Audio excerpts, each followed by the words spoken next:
Totoo ba, Auntie Claire? Okay, alright. Magandang araw po sa ating lahat, sa ating mga subscriber, sa ating mga sumusuporta po lagi sa ating mga video, sa ating mga opinion dito na mayroong sumusubaybay din sa atin. Marami po salamat sa inyo. God bless po sa ating lahat. Happy weekend po sa inyo. At ingat-ingat po tayong lahat. Shout out po sa ating mga subscriber ho dyan na nandyan po kayo lagi. Ito yung gagawin natin ng reaksyonan ko lang ho ito yung sa Abante Radio na tinira niya si baka iba naman yung pagkaintindi niya. Tinira niya tong si Claire Castro. Bago ho yun siya magsalita, ito muna yung si Claire Castro na in-interview dito sa DZMM dito sa Cuadro Alas ba to? Sinabi Cuadro Alas daw eh. Tama ba yung programa na to? Hindi masyado kasi po nasubaybay din dito sa DZMM na to. Kasi alam ko naman mga tao dyan, mga bias ho yan. Kung nakikita niyo dyan sa streaming online ho yung mga yan ay super bias lalo yan itong Cuadro Alas na to. Itong sila ni sino ba ito? Si Llamas. Sino pang apat din sila dyan eh. Kaya Cuadro Alas ang tawag sa kanilang programa. At ang guest nila ay si Claire Castro.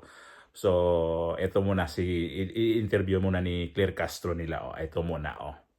Siguro sa akin, I'm just telling the truth. Kailangan may facts, kailangan may resibo.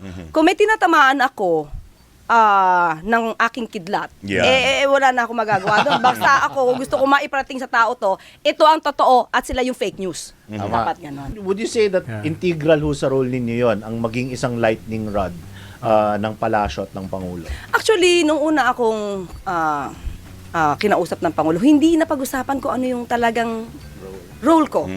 Hindi, sinabi lang sa akin, you will be the face. So, di ba sanay tayo ng walang spokesperson, walang press briefer? Oo, si Pangulo sanay dati, tayo wala. na ganun eh. Siya lang, Kasi si Ma'am Daphne, parang ang dating is parang moderator eh. So hindi ko siya ma-imagine at the time.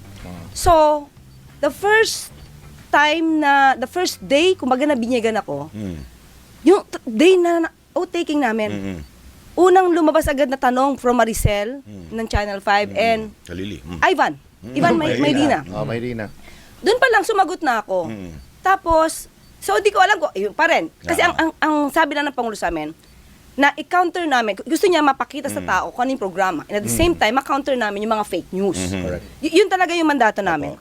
So, hindi ko in-expect, hindi ko inisip na yung iniisip nyo ngayon, yun yung magiging mangyayari sa akin. Kumabit na sa'yo. The role chose you. Diba? But siguro sa akin, I'm just telling the truth. Kailangan may facts, kailangan may resibo. Kung may tinatamaan ako ng aking kidlat, wala na ako magagawa doon. Basta ako, gusto ko maiparating sa tao to, ito ang totoo at sila yung fake news. Dapat ganon. So, nakatulong ho sa inyo, malamang, clearly, nakatulong sa inyo yung experience na being very popular and well-followed social media personality bago yung... Before. Yes, before your... Hindi ganun kalaki adjustment.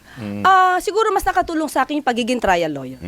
Nakita ninyo yung kapiranggot mo ng video na yon. So, dito tayo mag-react sa sinasabi ni Claire Castro. Na yan pala siya, sa umpisa talaga, hindi siya spokesperson.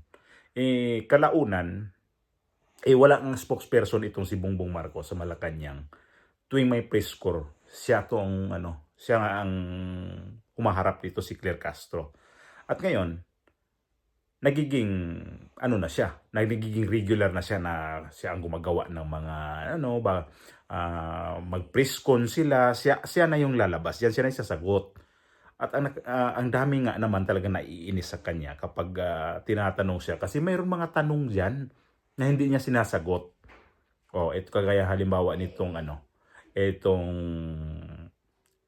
interview na to. Next question, Katrina Domingo, ABS-CBN. Morning, Undersecretary. The former Executive Secretary denied that he resigned out of his own accord. So ano po yung totoong reason kung bakit po siya tinanggal at sino po yung nagpatanggal? Muli, binanggit na po natin ang ating sagot at sila'y nagkausap na po. At sinabi nga po natin, pabayaan na po natin at Sila naman po ay nagkausap na. I'm sorry, hindi namin pwede pabayaan because the taxpayers who are funding the government and are actually paying the salaries of this administration is actually asking for the truth from the palace. Bakit po natanggal yung executive secretary at sino po yung nagpatanggal sa kanya? Hindi ko po masasabi kung sino po nagpatanggal sa kanya. Binanggit ko po kanina na hindi ko po alam kung sinong kausap niya. Kung yun pa ang nababasa ng palasyo, dahil sinabit niya naman po ang sarili niya sa President's prerogative, yan lang po ang ating masasabi. At tinanggap po ang sinasabing resignation. Okay, ma'am, just a follow-up question if you could not give us the exact reason for Bersamin's removal.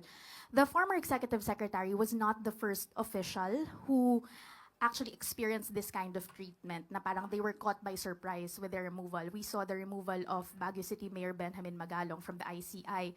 Also the removal of former DPWH Secretary Bonoan from his post. How does the palace actually explain the seeming trend of unceremonious removal of high-ranking officials in the Philippine seat of power?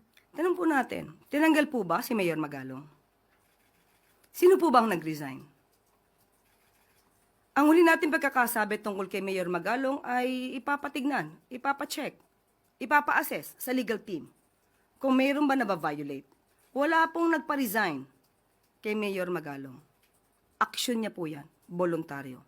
Kaya hindi po pwedeng isama o sabihin na may unceremoniously call for his resignation. Yung nire-raise po nitong mga opisyal na to is that nauuna lagi daw po yung yung announcement before they were actually called on or discussed yung issue with themselves. How does the palace respond to that? Na may parang gap in terms of communication within the president's inner circle? Tandaan po natin, lahat naman po kami ay, ang aming service ay upon the pleasure of the president. Sabi nga nila, pagpasok mo dito, hindi mo alam kung ito naman yung huling araw mo. So lahat po kami dapat ay handa doon. O diba, di niya klaro sinagot. Kaya galit tuloy ang reporter na to ng ABS-CBN. So, ito na yon na pinakaano talaga, kung ano talaga si Claire Castro. Ito yun, ito yung sinasabi nito ni taga Abante Radio. Totoo ba, Auntie Claire? Ikaw na naman ang nagsalita kaya medyo bihira ng maniwala ng tao. Nagtatawanan na lang nga Basta't nanggaling sa bunganga mo, tahimik lang ang press corps, syempre. Pero pagdating sa labas, pag naibalita na, tawanan lang ang buong madla. Ganun lang yon. Di ba ga? Kaya sus Maria Joseph. Bitirano tong announcer na to. Bitirano to sa pangradyo. Kasi kita naman sa kanyang sa kanyang purma. So, sa pala to si Claire Castro, sa kanyang ginagawang trabaho, hindi niya alam. Kasi nga, ito siya, ay vlogger nga to. Kaya, ang mga sinasabi niya ito, di akma doon sa mga nagtatanong sa kanya. Kaya nga doon pa lang sa tanong ng babae na ang taga-ABS-CBN, hindi siya masagot-sagot yun. Kasi nga, hindi siya napag-aralan yung mga ganong klaseng tanong. Tuloy na siya, na insulto siya doon. Insulto yun Pag ganyan ka, ikaw humaharap sa mga media, alam mo dapat kung ano ang isasagot mo. At ito ngayon, itong lalaki na to, tuloy siya, binanatan siya. Binanatan siya noon kasi alam naman talaga yung mga sa mga media na okay lang pagkaharap nila si Claire Castro kasi natural yun kasi kaharap pero pagka nasa na yan sila na lang, wala na yung si Claire Castro, siyempre umpukan na nila yun. Di ang ginawa nila doon, ipagchismis nila yun, andyan na naman. Lalo daw ho yan, pagbago yan pagbago lalabas yan sa podium nila diyan sa Malacanang. Yan? Parang ichismis daw yan sa mga media. Alam mo, mga media yan mga tao dyan, mga chismusa yan. Yung trabaho nila makipagchismis. Kaya nga, yan, pagkatapos, bago ang haharap si Claire Castro, may chismis yan. Pagkatapos naman ng haharap si Claire Castro, chismis pa din yun. Kung natandaan ninyo yung reporter ito ng Net25, itong si Eden Santos na binigyan ng kopya na blanco. Naalala ko yun eh. Actually may vlog ako nun na binigyan sila ng mga report doon na blanco. Ang kakapal ng papel pero kukunti lang pala ang may laman noon. Halos kalahati nito, kaya pala siya makapal, habang pinapakita niya kanina sa briefing, kalahati po nitong mga to ay mga blankong papel. Ibinunyag ng Net25 reporter na si Eden Santos na ang makapal na listahan ng cleared barangays na ibinigay sa kanya ni USEC Claire Castro ay naglalaman umano ng pampakapal na mga blankong papel. Nakaraang araw po ay humihingi po kayo ng mga pangalan ng barangay. Napakarami po at hindi ko po ito mababasa sa inyo. Mauubos po ang araw natin kung babasahin ko sa inyo bawat isa. So ibibigay ko na lamang sa inyong opisyal itong mga kopya. Nandito po yung sasabi niyo mga barangay na... So ibibigay ko po sa inyo ang summary dahil ngayon lamang po binigay sa atin ng PIDEA.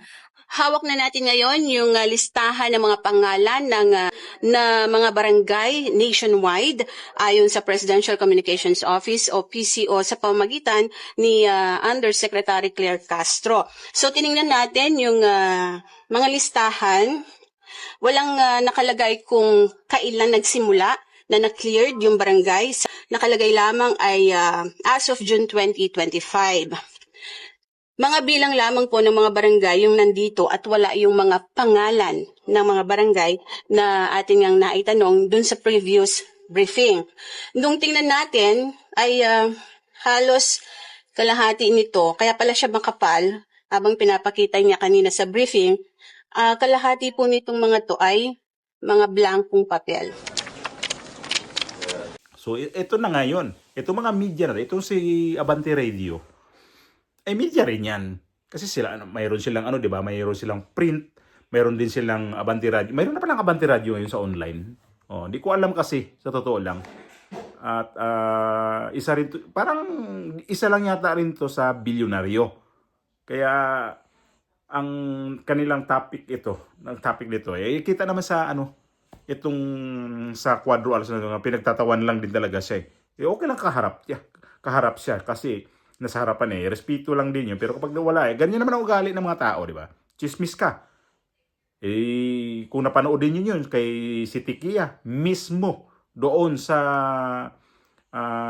News 5 yata yun. Nagtalo yung dalawa na yan. Kaya ang yabang lang kasi ni tanggal ang yabang nito ni Claire Castro doon kay Malu Tikia. At ito rin isang reporter isang radio announcer na yun. Binanatan siya ng husto doon. Kaya ito si Claire Castro din niya kasi alam ang mga ginagawa niya na sasagot ba siya o hindi. Tuwing yan, kung saan siya galit, doon ipapaling yung kwento. Galit siya sa mga Duterte. Lagi yan kapag mayroong mga yan sila doon sa nag-briefing yan, laging Duterte ang bibig niyan. Grabe, hindi pwede yan na walang Duterte, walang balik sa mga Duterte. Galit na galit talaga yan siya. Kaya yan, Claire Castro. Pati mga media para sinusuka ka na rin. Nakakahiya ka. Nakakahiya ka, Claire Castro. Nakakahiya ka, abogada ka pa naman talaga. Di ba?